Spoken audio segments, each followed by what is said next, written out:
Assalamualaikum warahmatullahi wabarakatuh. Bertemu lagi di dalam konten cerita wayang. Baik teman-teman, terima kasih yang sudah mengklik video ini dan selalu memberikan dukungan kepada kami dengan menekan tombol like, subscribe, serta komen. Jangan lupa untuk selalu membagikan video ini dan selalu menyimak cerita selanjutnya. Baik, kita akan meneruskan daripada cerita selanjutnya, yaitu pengembaraan dari Batara Rama demi mendapatkan kembali Dewi Sinta. Batara Rama memutuskan untuk menyeberang, yaitu dengan menggunakan Sabta Pawarna dari Gundawan Wibisana yang kemudian gagal. Lalu kemudian Batara Rama pun memakai senjata andalannya, yaitu Gua Wijaya, dan mengakibatkan sesuatu yang mengejutkan terjadi, yaitu sesosok ular raksasa datang ke tepi dan mendatangi rombongan Batara Rama. Bagaimana kelanjutan ceritanya?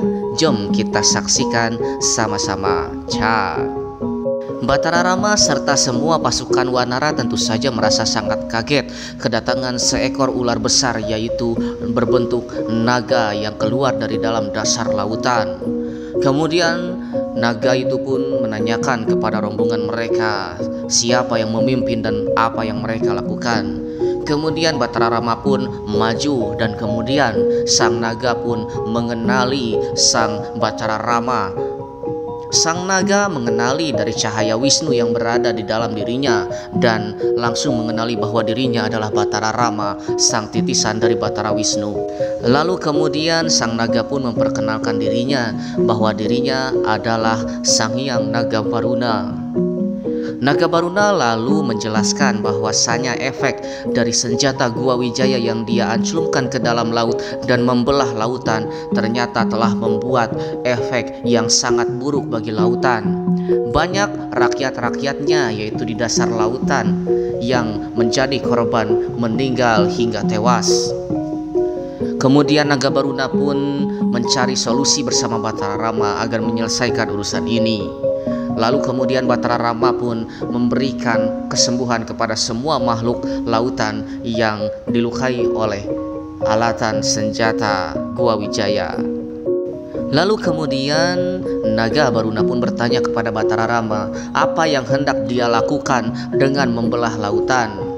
Kemudian Batara Rama pun menjelaskan bahwasanya dia ingin membawa semua pasukan yang ada di Gua Kiskenda untuk menyeberang ke negara Alengka dan hendak menjemput istrinya Dewi Sinta. Berbagai cara sudah dilakukan dan yang terakhir adalah membelah lautan dengan senjata Gua Wijaya. Lalu kemudian Naga Baruna pun memberikan saran yang sangat baik, yaitu untuk membuat sebuah tambakan. Tambakan ini akan dibantu tentu saja oleh semua penghuni laut, yang dimana semua penghuni laut akan membangun pondasi dari dasar laut.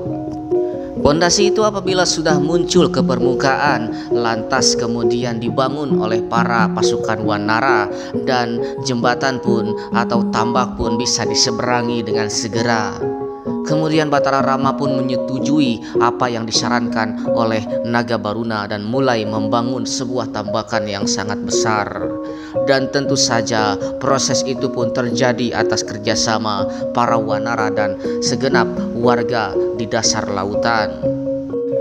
Dan sementara para warga lautan sedang membangun pondasi dari dasar laut, para pasukan Wanara sedang sibuk mengumpulkan batu-batu cadas, yaitu untuk dijadikan bendungan yang nantinya akan menjadi pondasi atau menjadi pijakan di atas pondasi.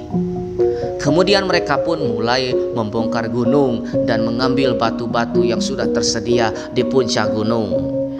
Di antara pasukan para Wanara ada yang menonjol, yaitu Raden Hanoman dan Raden Anggada. Mereka berdua dengan bersemangat membongkar gunung dan mencabuti batu satu persatu yang kemudian menimbulkan masalah. Hanoman yang sangat gesit dan sangat bersemangat tentu saja dengan kekuatan yang sangat besar mencabut satu persatu batu dengan ukuran yang luar biasa. Batu itu tanpa menghiraukan apa yang berada di sekitarnya, Hanoman pun mencabut batu satu persatu dan melemparnya ke belakangnya. Namun secara tidak sengaja batu itu pun menimpa Anggada yang sedang bekerja. Anggada kemudian yang menyadari bahwa batu itu berasal dari Hanoman menganggap bahwa Hanoman dengan sengaja melemparnya dengan batu yang sangat besar. Hanoman kemudian menjelaskan bahwasanya dia tidak sengaja dan tidak melihat ke sekitar ketika sedang mencabut batu-batu untuk dijadikan sebagai tambakan. Anggada yang sudah terlanjur emosi kemudian tidak bisa menerima hal itu, dan kemudian pertarungan pun terjadi antara Anggada dan Hanoman. Hanoman pun ikut terpancing dengan amarah dari Anggada dan mereka pun bertarung. Pertempuran itu pun sangat dahsyat dan para pasukan Wanara pun tidak ada yang berani memisahkan mereka berdua. Pertarungan pun sangat sengit karena kesaktian daripada Hanoman dan Anggada yang tidak ada tandingannya di antara pasukan itu. Kemudian pertarungan pun berlangsung sampai 4 jam lamanya. Dan setelah sekian lama kemudian datanglah Kapi Jemawan yang akhirnya memisahkan mereka berdua. Dan pertempuran antara Anggada dan Hanoman pun akhirnya berhenti.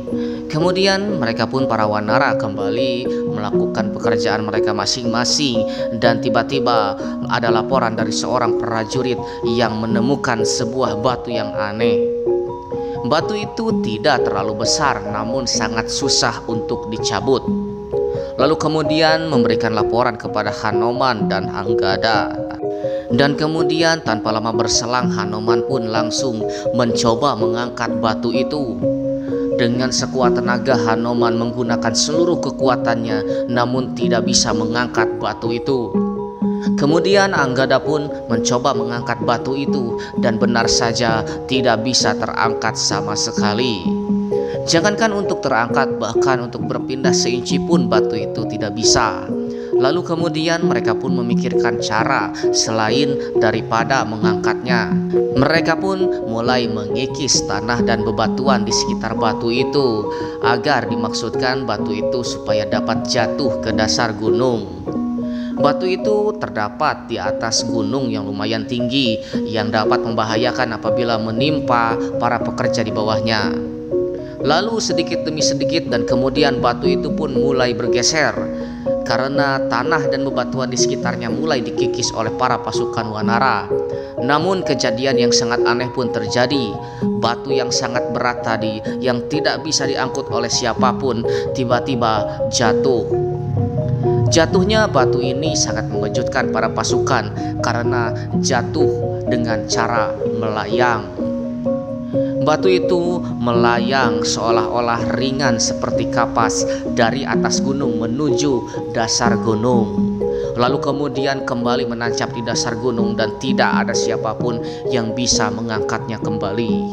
Melihat kejadian aneh itu pun, kemudian para prajurit pun memutuskan untuk memberitahu Sang Batara Rama. Batara Rama pun dan ditemani oleh Sugriwa dan Kapi Jemawan kemudian melihat batu tersebut. Kemudian mereka pun menjelaskan bahwa batu ini tadi di puncak gunung sangat berat, namun ketika jatuh batu ini melayang. Dan ketika tiba di dasar, batu ini pun kembali tidak bisa diangkat dan sangat berat. Kemudian setelah diteliti, yaitu Sugriwa yang mengenali batu itu. Sugriwa yang mengetahui batu itu tiba-tiba menangis dan kemudian memeluk batu itu dan menjelaskan kepada Batara Rama bahwa batu itu adalah jelmaan ibunya, yaitu Dewi Winranti.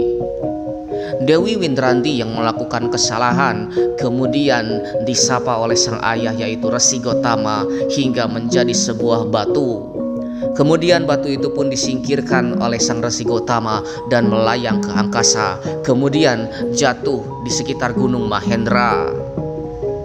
Lalu kemudian Sugriwa pun meminta tolong kepada Batara Rama untuk mengembalikan sang ibu kepada wujud yang semula. Dan kemudian Batara Rama pun berdoa sambil bermunajat kepada Yang Maha Kuasa agar mengembalikan wujud dari Dewi Winranti. Dan benar saja batu yang sangat besar itu pun mengeluarkan sebuah cahaya dan sedetik kemudian berubah kembali menjadi sesosok wanita, yaitu Dewi Winranti. Dewi Winranti yang telah kembali seperti semula kemudian mokswa kembali kepada kahyangan. Dengan moksuanya Dewi Bintranti, kemudian berarti dosa-dosanya di masa lalu telah diampuni dengan pelantara daripada Batara Rama. Kejadian itu tentu saja membuat aneh semua warga yang berada di Gua Kiskenda dan Pancawati. Baik teman-teman, cerita daripada Rama Tambak ini tentu saja akan memakan waktu yang sangat lama dan tentu saja banyak kejadian-kejadian yang sangat sayang untuk kita lewatkan dan kita akan membahasnya satu persatu. Tentu saja cerita akan terus berlangsung kepada part yang selanjutnya dan semoga kalian terus betah dan terus setia menunggu video dan cerita selanjutnya. Kita akan tutup cerita ini dengan kembalinya Dewi Bintranti menjadi manusia dan Mokswa Kekahyangan. Baik teman-teman, terima kasih yang sudah menyaksikan video ini dari awal sampai akhir dan terima kasih atas dukungannya selama ini. Jangan lupa terus like, subscribe serta komen dan terus saksikan channel Cerita Wayang. Baik, kita akan tutup pada kesempatan kali ini dengan tutup lawang Sigotaka. Huh?